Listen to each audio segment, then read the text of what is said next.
Don't sign that, sir. Maya's voice cracked across the long mahogany conference room like a thrown stone. She came running from the direction of the side hallway, her small sneakers squeaking on the marble floor. Wait. Don't sign it. One hand clutched the strap of her little backpack so it wouldn't slip off her shoulder. The other pointed straight at the leather briefcase resting beside Richard Holloway's chair. Please, sir, stop right now, she said, breathless but clear. There's something in that case. He switched the papers. Don't put your name on them. Marcus Sterling sat at the head of the table. A polished black fountain pen paused in his hand, its tip hovering an inch above the signature line. Spread before him was a thick contract bound in navy leather, the acquisition documents for West Haven Holdings, the deal his closest advisor had spent 2 years building. The deal that would expand Sterling Industries into 3 new states and double its hospital network. For one long second, Marcus did not move. Across the room, near the catering service entrance, Diane Walker, Maya's mother, froze with a tray still balanced in her hands.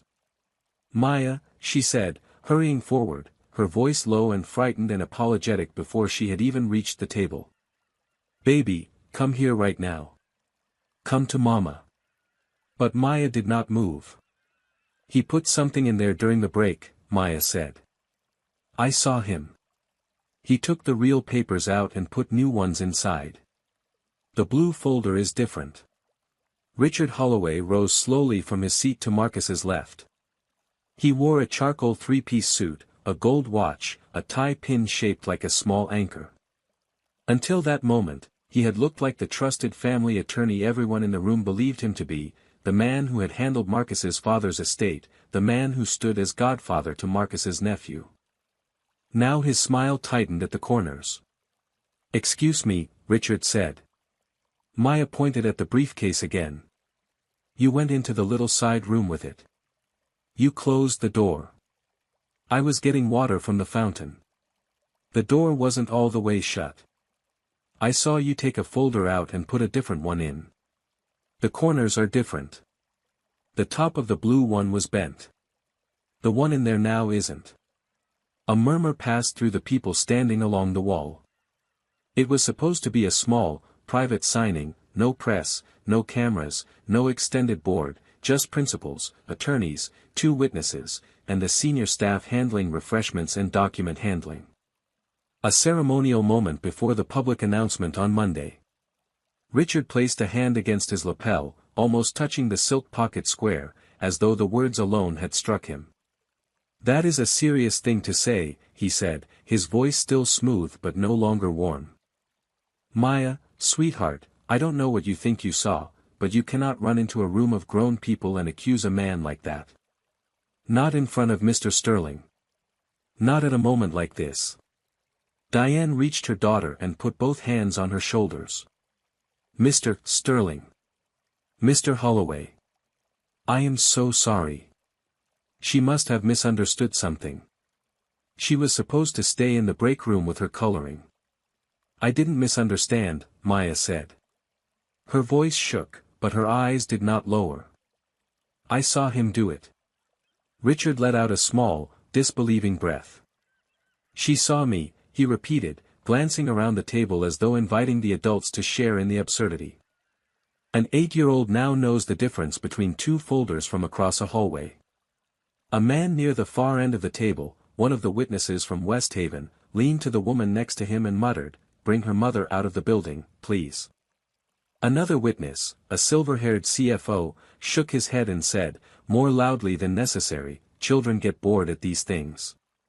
Imagination gets ahead of them." Maybe she just wanted attention, someone added under their breath. Diane heard every word.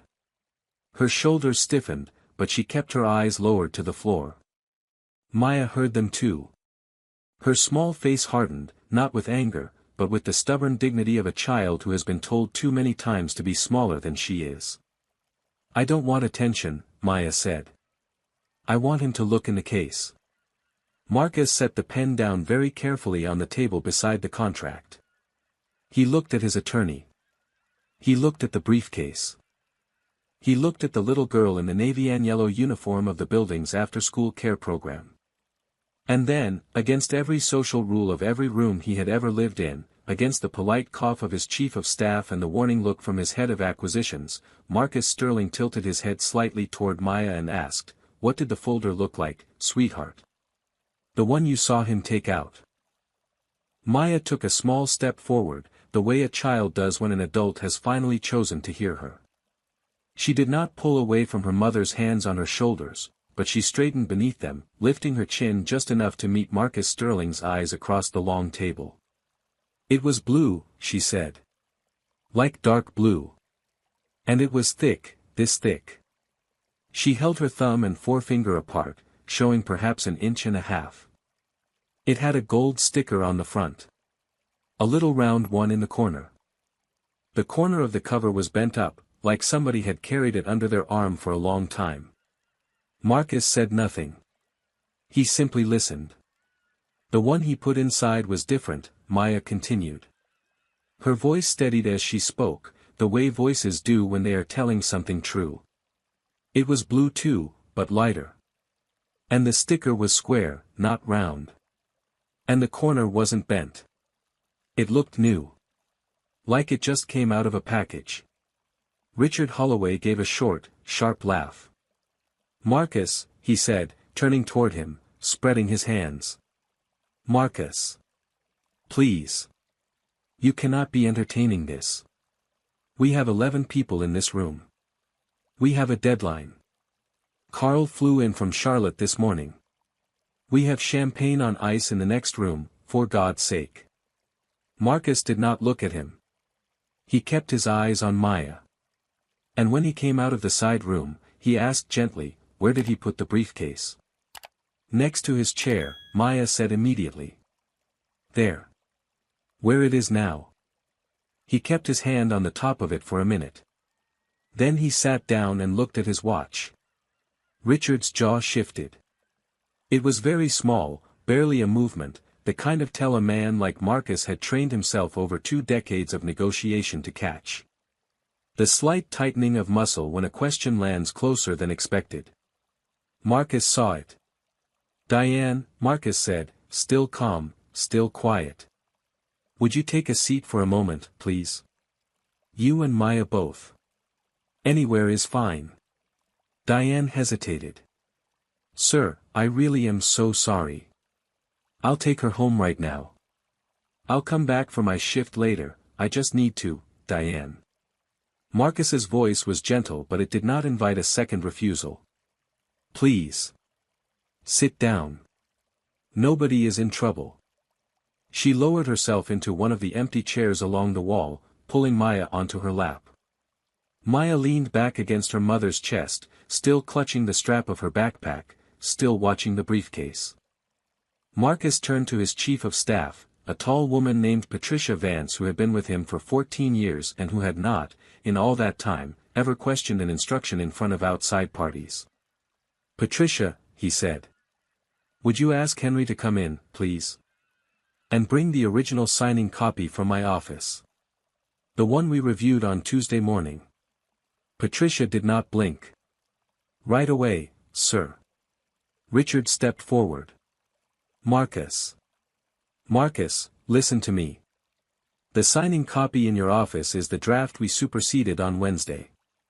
The final version, with the addendum Carl's team requested, is in the case. You and I went through it together yesterday afternoon. You initialed every page." "I did," Marcus said. "Then what are we doing?" "I'm asking my chief of staff to bring the version I read on Tuesday," Marcus said evenly, "so we can place it next to the version in the case and confirm they match where they're supposed to match." A silence settled over the room. It was not the silence of disagreement. It was the silence of 11 adults realizing, all at once, that what had begun as a child's outburst was no longer being treated as one. Carl Westhaven, sitting 2 seats down on the right, cleared his throat. "Marcus, look, I have no problem waiting 15 minutes. None at all. If this gives anyone peace of mind." "Thank you, Carl." Richard's face had not changed expression, but a fine sheen had appeared along his hairline. He reached for his glass of water and took a careful sip. "This is theater," he said softly. "I want it on the record that I think this is theater." "Noted," Marcus replied. Patricia returned within 4 minutes carrying a navy leather binder with a small round gold seal in the lower corner. The corner of the cover was bent slightly upward, the way old binders bend after being slid in and out of briefcases too many times. Maya, from her mother's lap, said quietly, "That's the one." "That's the one he took out."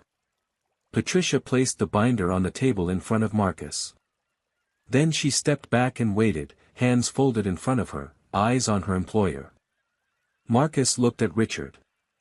"Open the case, please, Richard." "Marcus, open the case." Richard did not move for a full 3 seconds.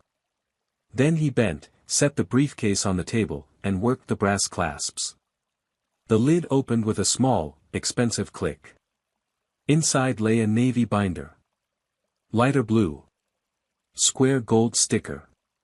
Corners crisp and new. The room did not erupt. It did the opposite. It went very still, the way a room goes still when something quiet and large has just walked into the middle of it and everyone needs a moment to be sure they saw what they saw. Marcus did not reach for the binder in the case. He did not touch the one Patricia had brought from his office. He simply looked at them both, side by side on the dark wood, and let the room look with him. 2 navy folders. One worn at the corner, one not. One round seal, one square. One bent from 1,000 small handlings, one untouched. "Carl," Marcus said without raising his voice, "would you do me the courtesy of stepping back from the table, please? You and your team. Just to that side wall. Nobody is being accused of anything. I just want a clean working space for a few minutes." Carl Westhaven, to his credit, did not argue. He rose, gestured to his 2 associates, and they walked to the side of the room without a word. He looked, if anything, relieved. "Patricia," Marcus continued. "Please ask Henry to bring his camera in. I want photographs of both binders before they are touched any further. Cover, spine, back. Then I want both binders opened on the table, page 1 of each, side by side, and photographed again." "Yes, sir." Richard Holloway had not moved from beside his chair. His hand still rested lightly on the open lid of the briefcase. The sheen at his hairline had grown into a thin film. He cleared his throat. "Marcus, I want to say something." "In a moment, Richard." "I want to say it now." Marcus looked up. His face had not hardened. That was the strange thing, the thing Diane Walker would tell her sister about months later when she finally felt safe enough to talk about that morning. Marcus Sterling's face had not hardened at all. It had softened, the way a man's face softens when he is no longer pretending to himself about something. "Then say it, Richard." "That binder in the case is the final version," Richard said. "The one Patricia brought is a draft. I have an explanation for the difference in covers. We had to reprint when Carl's team made their final language change on the indemnity clause. The reprint came back from the binder yesterday. That is the entire mystery. That is all of it." "All right," Marcus said. "Then that will be very easy to verify. We're going to read both of them. Page by page. Out loud, if necessary. And if you are right, Richard, I will apologize to you in front of every person in this room, and we will resume the signing, and Carl and I will open the champagne, and the world will go on. Is that fair?" Richard's jaw worked. "Yes," he said finally. "That's fair." Henry, the head of building security, arrived with a camera that looked too professional for an office. He took the photographs Marcus had requested. The room remained quiet during it. The only sound was the soft mechanical click of the shutter and the faint hum of the building's air handling. Maya watched from her mother's lap, no longer pointing, no longer speaking. She had said her piece. The grown-ups had finally picked it up. When Henry was done, Marcus opened the binder from his office first. He turned to the indemnity clause Richard had named. He read it silently for perhaps 30 seconds. Then he opened the binder from the briefcase and turned to the same clause. He read. He read it again. He turned a page in the briefcase binder and read further. He turned back. He compared 2 lines with his finger. Then he leaned back in his chair, set his hand flat on the table, and looked at his attorney of 19 years. "Richard," he said quietly. Section 14, subsection C. In the binder from my office, the cap on environmental liability is 50 million, capped at the date of closing. In the binder from your case, the cap has been removed entirely and replaced with language extending exposure to Sterling Industries for any environmental claim arising from any West Haven facility for a period of 25 years, regardless of when the contamination occurred. Carl Westhaven made a small sound from the side wall. Marcus did not look at him. He kept his eyes on Richard. Section 22, the non-compete clause that was supposed to bind Westhaven's principals for a period of 5 years post-acquisition, has been struck entirely. There is no non-compete in this binder. In its place is a clause permitting the named principals to retain consulting arrangements with any successor entity in the hospital network sector. Richard said nothing. And Section 31, Marcus continued, regarding the post-closing audit rights I personally insisted on at the Tuesday meeting, has been amended to require 72 hours written notice prior to any audit and limits the audit to financial records prepared by Westhaven's own internal accounting team. He closed both binders very gently. That is not a reprint, Richard. Richard Holloway did not sit down. He remained standing beside his chair with the open briefcase in front of him, one hand still resting on its lid as if the leather might steady him. The film of sweat at his hairline had thickened. A muscle moved once in his cheek. "Marcus," he said. "Let's step into the side room. You and me. 5 minutes." "No, Marcus, no, Richard. We're going to have this conversation here." Marcus's voice had not risen. If anything, it had grown quieter, and the room had grown quieter with it, the way people lean in when a man stops needing volume. "Carl is standing by my wall. He has a right to know what was about to be put in front of him under my signature. Patricia has a right to hear it. Henry has a right to document it. And Diane and her daughter, who are the only reason any of this is happening, have a right to sit here and watch what their courage just stopped." Richard's eyes flicked toward Maya. It was a fast look, almost involuntary. Maya met it. She did not flinch. She did not look away. She held her doll-less, backpack-strapped little body against her mother's chest and looked at Richard Holloway the way a child looks at a grown man who has just been caught doing something a child knows is wrong. He looked away first. "Sit down, Richard," Marcus said. "Richard Saturday, now," Marcus said. "I want to be careful here, because I know what I'm looking at, and I know what I'm not yet looking at. What I'm looking at is a substituted contract. What I do not yet know is who drafted these substitutions, who benefits from them, and who instructed you to bring this version into this room this morning. Those are 3 separate questions. Would you like to answer any of them?" Richard placed both hands flat on the table in front of him. He looked at them for a long moment. "I'd like to call my own attorney," he said. "That is absolutely your right. I'm not going to say anything else until I do." "Understood." Marcus turned to Patricia. "Please escort Mr. Holloway to the small conference room on this floor. He may use the phone there. He is not to leave the room or that floor, and he is not to make contact with anyone other than legal counsel of his choosing. Henry, please remain outside the door." "Yes, sir," Patricia said. "Yes, sir," Henry said. Richard stood slowly.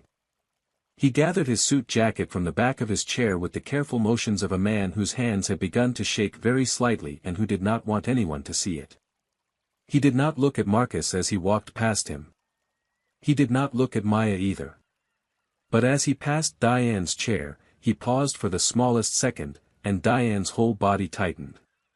Then he walked on, and the door closed behind him and Patricia and Henry, and the room was lighter for his absence in a way nobody quite wanted to name out loud. Carl Westhaven took 2 steps forward from the wall. "Marcus," he said. His voice was hoarse. "Marcus, I want to say this on the record, in front of these witnesses. I had no knowledge of any of this. Whatever was in that case, my team didn't draft it, and we didn't request it. Our legal counsel, Carl." Marcus held up a hand. "I believe you. I want to be clear about that. I believe you completely. But we're going to verify it anyway, because that is what we owe each other and what we owe our companies. We are going to stand the original Tuesday version of this contract up against every red line that came through Richard's office in the last 72 hours. We are going to find out where the divergence came from. And then, Carl, when we know what we know, you and I are going to sit down at this table again and decide whether there is still a deal to be made between Sterling and Westhaven. I want there to be. I have wanted there to be for 2 years. But we are going to do it clean, or we are not going to do it at all." Carl nodded slowly. "Agreed. Thank you." Marcus turned then. He turned away from the table, away from the binders, away from his head of acquisitions and Carl's witnesses, and he looked at the small woman in the catering uniform sitting along the wall with her daughter on her lap. For a moment he didn't speak. "Diane," he said at last. "Maya. Would you come up to the table, please?" Diane went pale.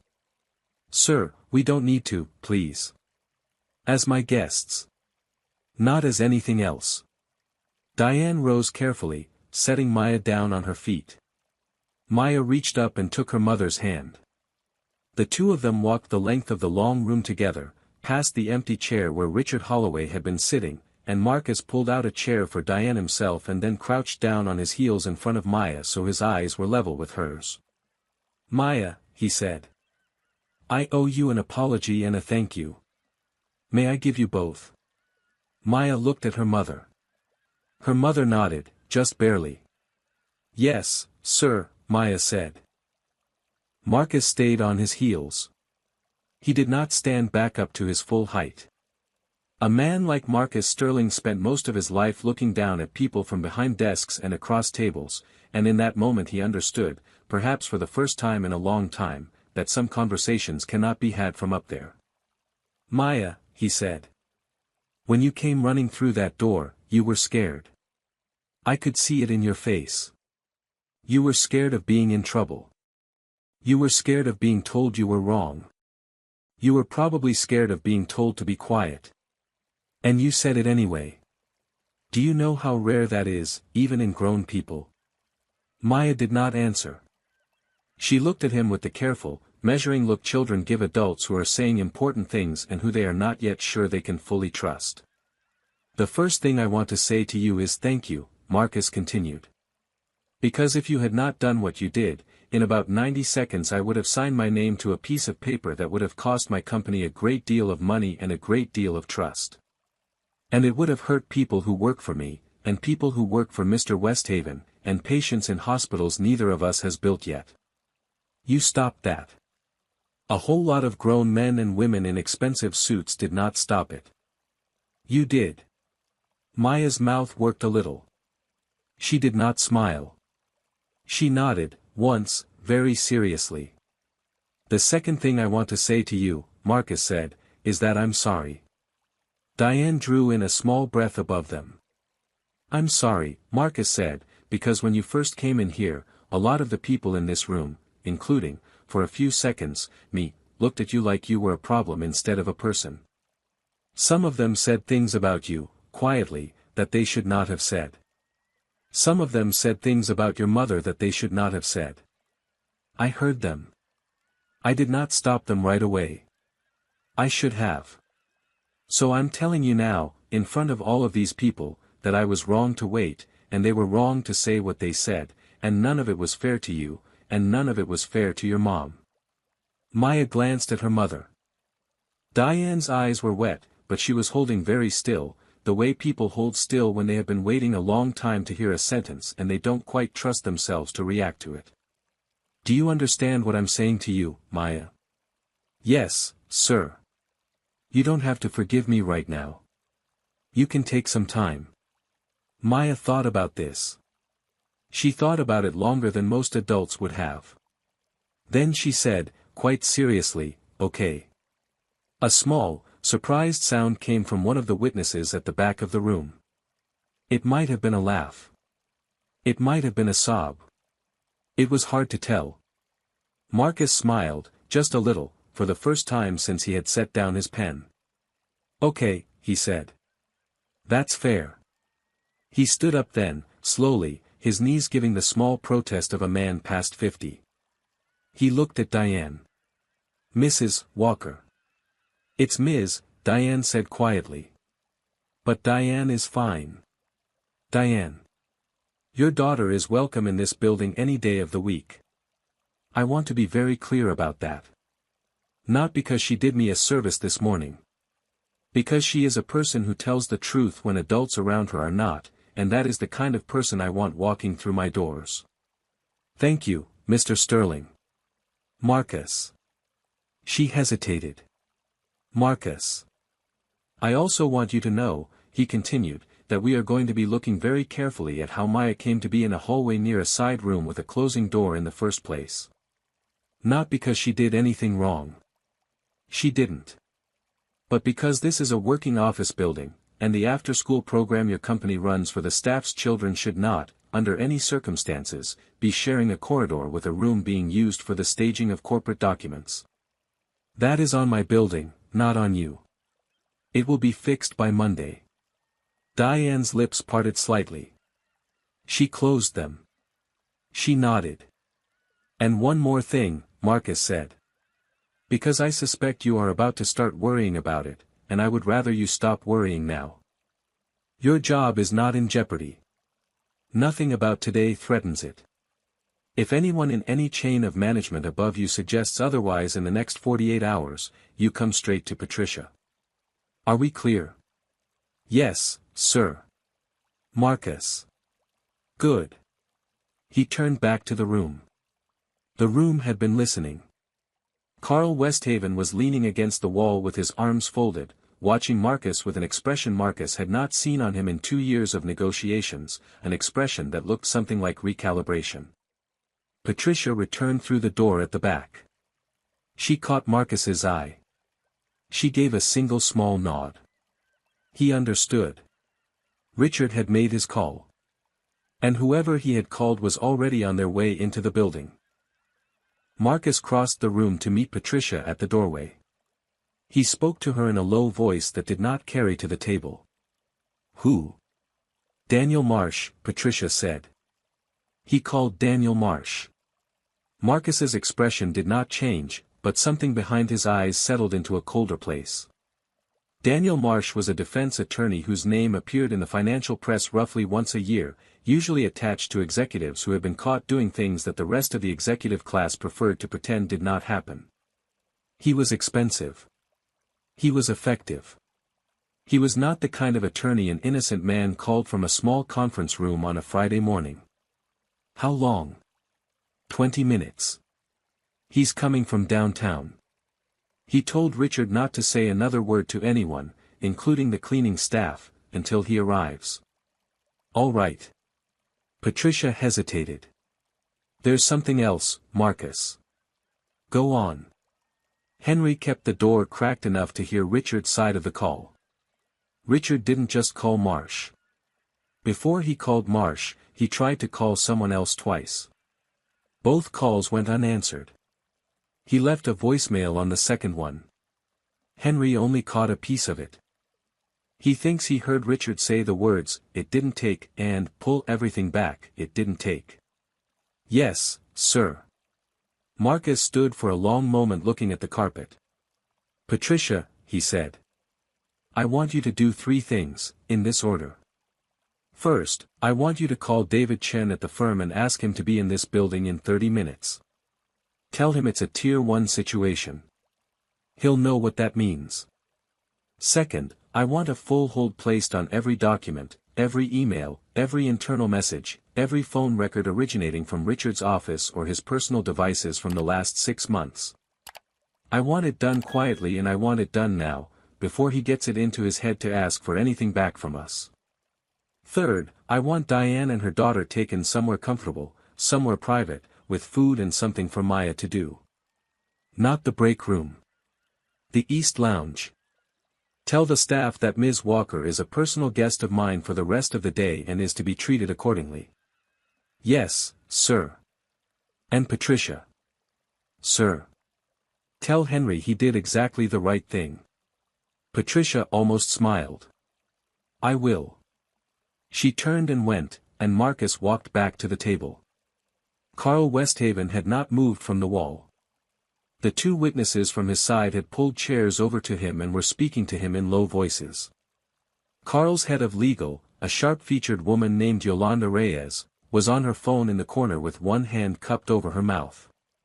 Marcus pulled out his own chair, not the one at the head of the table, but the one beside Diane. He sat down. Diane. Yes. I need to ask Maya 1 or 2 more questions, if she's willing. They aren't trick questions. There aren't any right or wrong answers. But what she remembers from this morning may matter quite a bit later, and I would rather hear it from her now than have a lawyer ask her in a room she doesn't know in 3 weeks. Diane's hand tightened around Maya's. What kind of questions? The kind I'd ask if she were any other witness in this building. Where she was, what she saw, what she heard. She doesn't have to answer if she doesn't want to. She can stop at any time. You can stop her at any time. And I'd like Patricia to come back and sit in, so it isn't just me asking. Diane was quiet for a long moment. Then she looked down at her daughter. Maya. Mr. Sterling wants to ask you about what you saw this morning. The same things you told us already, maybe a little more. You don't have to. We can go home right now if you want. Or you can answer. It's up to you. Maya thought about it. She thought about it the same way she had thought about Marcus's apology, with the seriousness children bring to questions adults usually toss at them sideways. I'll answer, she said. But I want my juice from my backpack. Diane made a sound that was halfway between a laugh and a sob. Okay, baby. Okay. She unzipped the small backpack and produced a juice box. Maya took it with both hands and worked the little straw into the foil hole with the deep concentration of a child performing a familiar ritual. She took one long pull. She set the juice box on the table beside her, exactly parallel to the edge. Then she folded her hands in her lap and looked at Marcus. Okay, she said. I'm ready. Patricia came back in. She caught Marcus's eye, saw the configuration at the table, understood without needing to be told, and quietly took the chair on the other side of Diane. She set a small notepad on the table. She did not open it. She simply rested her hand on it. Marcus turned his chair slightly so he was facing Maya squarely. Maya. When you walked out of the break room to get water this morning, what time was it, do you remember? After my snack. Snack is at 10. So a little after 10. Yes, sir. And which water fountain did you go to? The one by the bathrooms on this floor. Mr. Tomas says it tastes better than the one by the elevator. Marcus almost smiled. Tomas was the building's longest-serving maintenance engineer. Mr. Tomas is right, Marcus said. Go on. Maya picked up her juice box, took another careful sip, and set it back down in the same exact spot, parallel to the edge of the table. Then she folded her hands again. I went to the fountain, she said. I drank some water. I was going to go back. But I heard a door close kind of soft. Like somebody didn't want it to be loud. So I looked. You looked down the hallway? Yes, sir.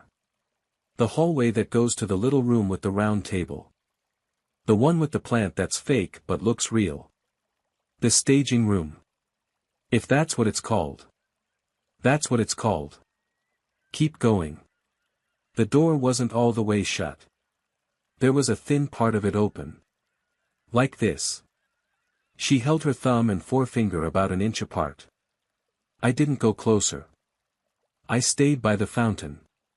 But you can see in from the fountain if the door is open even a little, because the wall has that shiny part. Marcus glanced at Patricia. Patricia made a small note. The wall outside the staging room had a panel of brushed steel along one section, decorative, installed 2 renovations ago. Marcus had walked past it 10,000 times and never thought about it as a reflective surface. Maya, apparently, had. What did you see in the shiny part of the wall? Marcus asked. I saw Mr. Holloway. I didn't know his name then. I know it now because you said it. He had a case open on the table. He took a blue folder out of the case. The thick one with the bent corner and the round sticker. He put it on a chair. Not on the table. On the chair next to him. Like he didn't want it on the table anymore. Then he reached into a black bag I hadn't seen before, on the floor, and he took out a different blue folder. The new-looking one. He put that one in the case. Then he closed the case.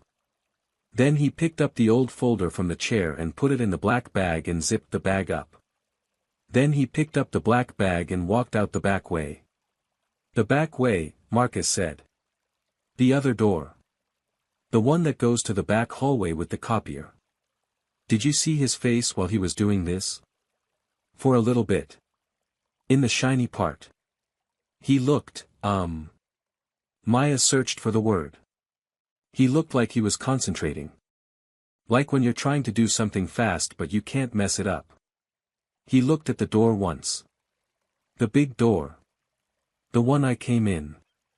Like he was checking if anybody was watching. But he didn't see you. No, sir. I don't think so. I had moved my body so just my eye was past the corner. Mostly I was behind the wall. Patricia wrote something down. It was the first thing she had written. Marcus took a slow breath. Maya. Was there anyone else in the staging room with Mr. Holloway? No, sir. Did anyone walk past you in the hallway while you were watching? She thought about it. Mrs. Lynn walked past. She works at the front desk. She didn't see me. She was looking at her phone. She went around the corner toward the kitchen.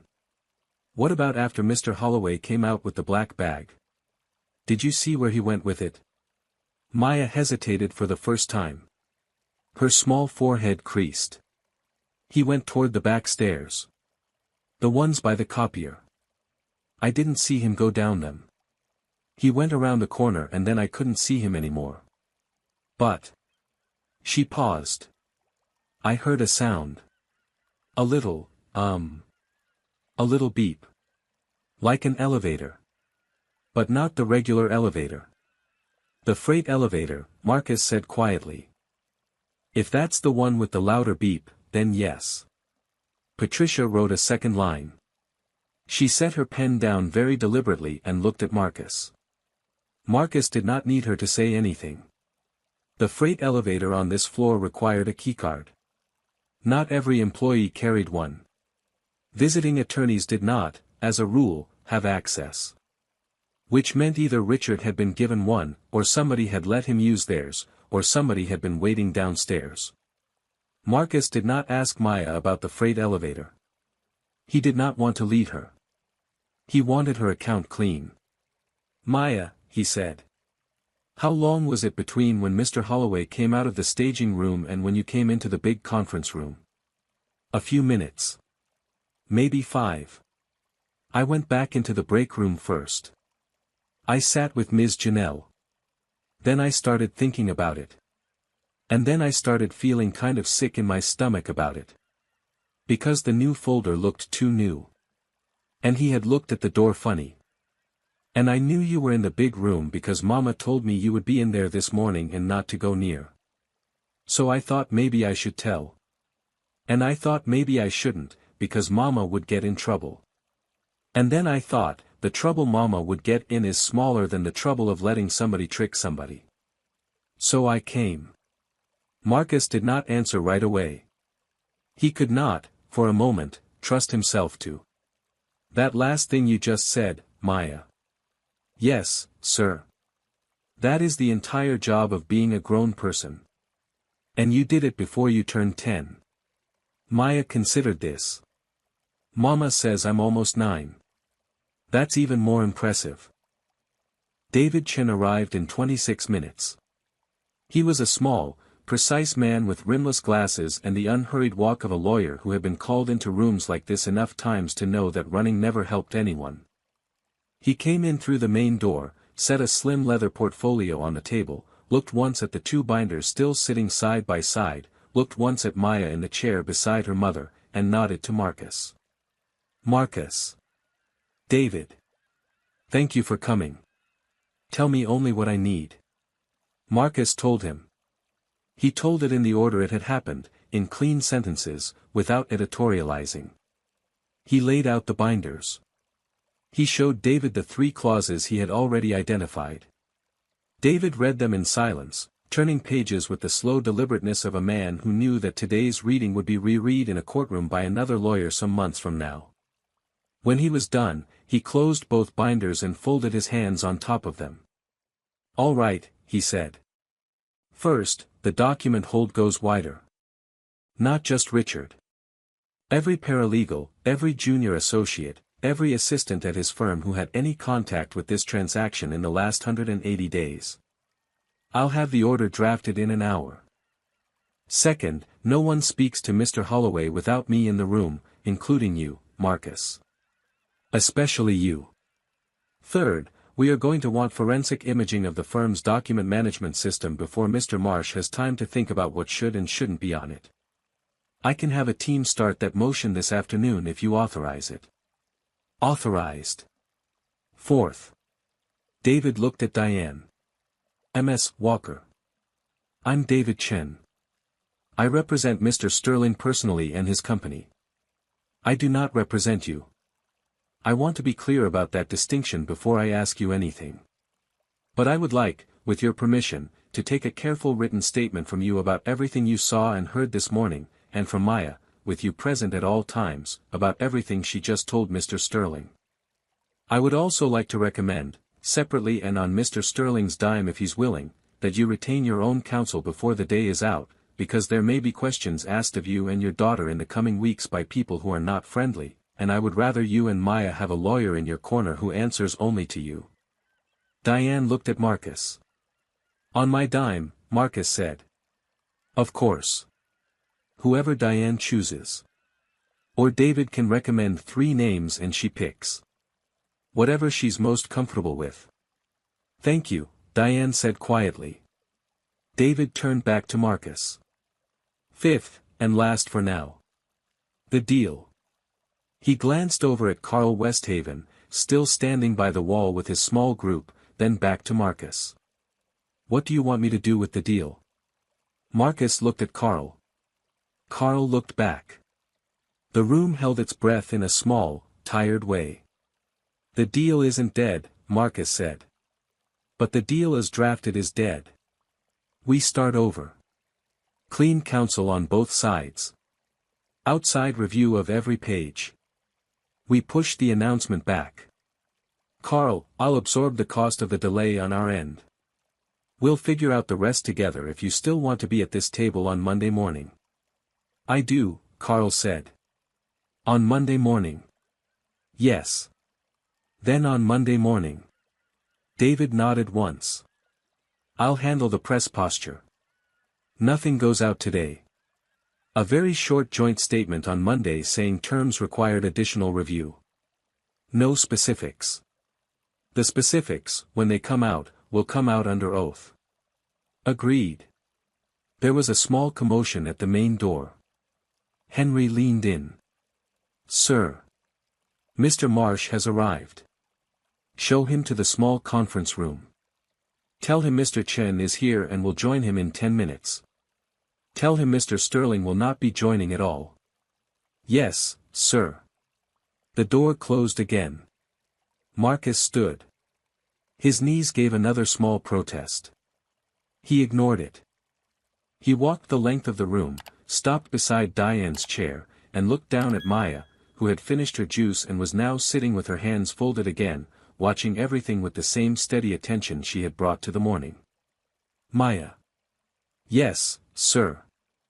I'm going to need to talk to a lot of people for the rest of today. Lawyers. Investigators. Some people from the government, probably, before the end of the week. None of that is for you. You don't have to be in any of those rooms. Your part of this is over for now. Patricia is going to take you and your mom to a much nicer room than this one. There's a TV and a couch and a window that looks at the park. There's food on the way. Ms. Janelle from your program is going to come sit with you both if your mom wants the company. Anything you'd like that we can have brought in, you tell Patricia, and Patricia will make it appear." Maya considered this carefully. "Can I have a grilled cheese?" "You can have 3 grilled cheeses. 1 is enough." "1 it is." She nodded, satisfied. Diane stood. She looked at Marcus, and her eyes filled, and she did not try to hide it. "Mr. Sterling." "Marcus." "I don't know how to, then don't, yet. We'll talk again later today. There's no rush. Go eat with your daughter." Patricia rose and offered her hand to Maya. Maya took it. The 3 of them walked out together. At the door, Maya turned back. "Mr. Sterling." "Yes, Maya. You listened the second time I said it." "I did. That's why it worked." She turned and walked out, and the door closed behind her, and Marcus Sterling stood very still in the middle of his own conference room for what felt like a long time. The investigation that followed did not happen in one dramatic afternoon.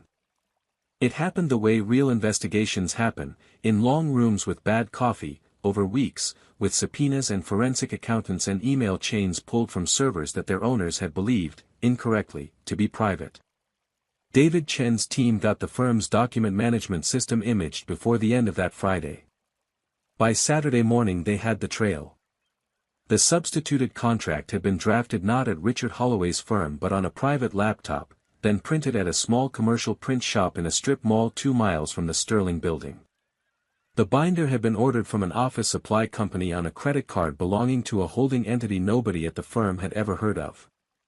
The holding entity, when peeled back, belonged to a man named Gregory Vance. Gregory Vance ran a private equity fund that had, 4 months earlier, taken a quiet stake in 2 of West Haven Holdings' competitors. If the Sterling acquisition had gone through with the substituted language, 3 things would have happened, all of them slowly, all of them deniably. First, Sterling Industries would have inherited environmental liability so vast that the acquisition would have crippled it within 5 years. Second, West Haven's principals, freed of their non-compete, would have been able to take consulting positions with Vance's portfolio companies inside 90 days. Third, the hospital network that Sterling had spent 2 years assembling would have collapsed back into the market, where Vance's funds were waiting to acquire its pieces at a discount. It was a beautiful scheme. It was elegant. It had been built over 18 months. It had required exactly 1 corrupted attorney inside the deal, and Richard Holloway, it turned out, had been bought a long time before the Friday morning of the signing. The federal investigators who knocked on Richard's door the following Tuesday found, among other things, the worn navy binder with the bent corner and the round gold seal, the original contract, still sitting in his home office because he had not yet had time to destroy it. Maya's description of it matched the recovered binder in every detail down to the bent corner. The lawyers on both sides agreed, privately and without ever saying it in court, that the case had effectively been won the moment that binder came out of the evidence bag. Richard pleaded out. So did 2 of the partners at his firm who had known and looked away. Gregory Vance fought for almost a year and then took a deal of his own when his own communications surfaced. 3 of his portfolio companies were forced to divest. The hospital network deal between Sterling and West Haven closed 11 months after that Friday morning, with new counsel on both sides, with the original Tuesday terms restored and a few additional protections written in that Marcus and Carl, over a long dinner, had decided they wanted. But none of that is the part of the story Marcus Sterling told, much later, when he was asked at a small private gathering of business school students what he had learned from the whole thing. He told them about Maya. He told them about a child running into a room full of grown people, and about how the first instinct of nearly every grown person in that room, including his own, had been to make her smaller. To hush her. To explain her away. To assume that the people in the suits were the ones who knew what was happening, and the small person at the door was the one who didn't. He told them that he had come within 90 seconds of signing his name to the destruction of his own company, not because his lawyer was clever, although his lawyer had been clever, but because the room had been built, by him, by people like him, to ignore the voice of someone who did not belong in it. He told them that the most expensive lesson of his professional life had cost him exactly the price of one grilled cheese sandwich. He also told them what had happened to Diane Walker, which was this. Within a month of that Friday, Diane had been offered, and accepted, a position in Sterling Industries Operations Division, with full benefits, full salary, and a tuition program that would, 4 years later, allow her to finish the accounting degree she had set down when Maya was born. She had been very careful, in accepting the offer, to make sure it had not been created for her. Patricia, at Marcus's instruction, had been very careful to make sure it had not been. The position had existed for 6 months. The previous candidate had not worked out. Diane interviewed for it 3 times, the 3rd time with people who did not know her name. She got it on her own. Maya, for her part, finished the after-school program that year and the next. She remained, as Marcus had promised, welcome in the building any day of the week. The receptionists knew her by name. The maintenance engineer Tomas slipped her butterscotch candies from a tin in his desk drawer. When she was 11, she asked Patricia, very politely, if she could spend a Saturday afternoon shadowing someone in the legal department, because she thought she might want to be a lawyer when she grew up, and she wanted to see what one actually did all day. Patricia told Marcus. Marcus laughed for the first time in a week. Of course she does, he said. The Saturday Maya spent shadowing the legal department turned into a Saturday a month for the next 3 years. She did not get coffee. Marcus had been very clear about that. The juniors got coffee. Maya got cases. Redacted ones, age-appropriate ones, the kind a thoughtful senior partner could put in front of a bright kid to teach her how arguments were built and how documents were read. By the time she was 13, she could spot a missing comma in a non-compete clause from across a conference table. By the time she was 15, 2 of the senior partners had a small running bet about which law school would get her first. Diane finished her accounting degree the year Maya turned 12. She walked across the stage in a rented gown with Maya in the 3rd row of the auditorium clapping so hard her hands stung. Marcus was in the 5th row, 2 seats over from Patricia, and he clapped too, and when Diane crossed back down the aisle with her diploma she squeezed his shoulder once as she passed and did not say anything, because there was nothing left between them that needed to be said in words. She became, 2 years after that, the controller for Sterling Industries' Midwest Operations Division. She was very good at it. She had not, Marcus noticed, ever once asked him for anything in all the years she had worked there. The promotions came because the work came first. The story of what happened that Friday morning never made the press in any meaningful way. The joint statement on Monday had said only what David Chen had said it would say. The federal proceedings that came later were technical and complicated and did not lend themselves to headlines. The name Maya Walker appeared in none of it. David had made sure of that. So had Marcus. So had Diane, fiercely. A child who had told the truth in a room of adults did not need her name printed in a newspaper as a reward for it. But the story moved, quietly, through the part of the business world that pays attention to such things. People who had known Marcus Sterling for 20 years began to notice small differences in how he ran his rooms. He pulled chairs out for people who had never been pulled out for before. He listened longer before he spoke. He stopped, sometimes mid-sentence, when a junior person at the table opened their mouth, and he turned to them and said, "Go ahead. You were about to say something." More than one young executive's career was changed by that one sentence, and not one of them ever knew why he had started saying it. Carl Westhaven told the story once, years later, at a dinner in Charlotte. He told it badly, the way people often tell stories that mattered to them, leaving out the parts that mattered most. But the part he got right was this. He said that the most important thing that had happened in his entire professional life had been the moment Marcus Sterling, with a pen 1 inch above a signature line, had set the pen down and listened to a child. "I would have signed," Carl said. "I would not have caught it. My lawyers would not have caught it. By Monday morning we would have had a press release out. By that Friday we would have been in the papers. By next year we would have been in bankruptcy. A little girl walked through a door and saved my company. She did not save mine. She saved his. But mine came along for the ride." The dinner went quiet for a moment after he said it. Then the conversation moved on, the way conversations do. Maya Walker started law school the fall she turned 22. She had not asked Marcus to write her a recommendation letter, although he had written one anyway and sent it with a note saying only, for the file. Use it or don't. She used it.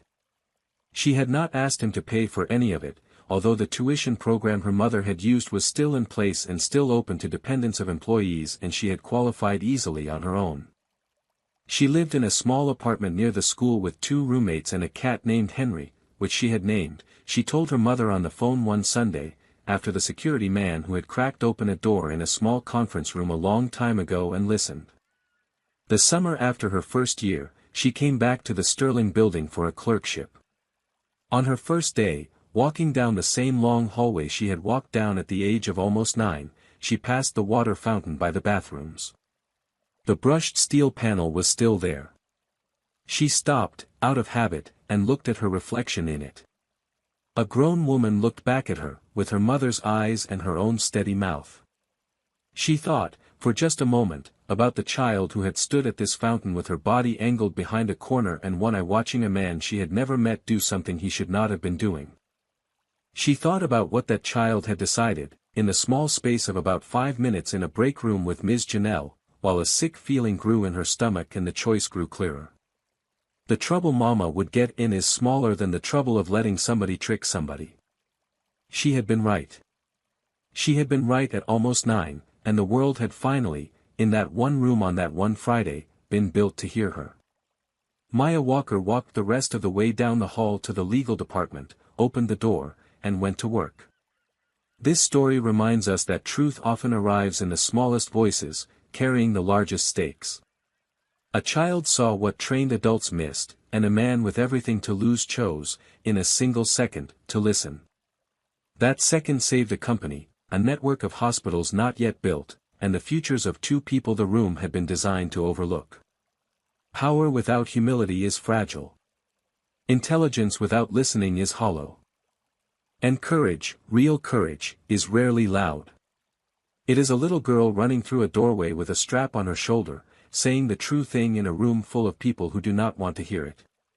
If this story moved you, please like the video, share it with someone who needs the reminder that the smallest voice in the room is often the one telling the truth, leave a comment telling us where you are watching from, and subscribe for more stories that matter.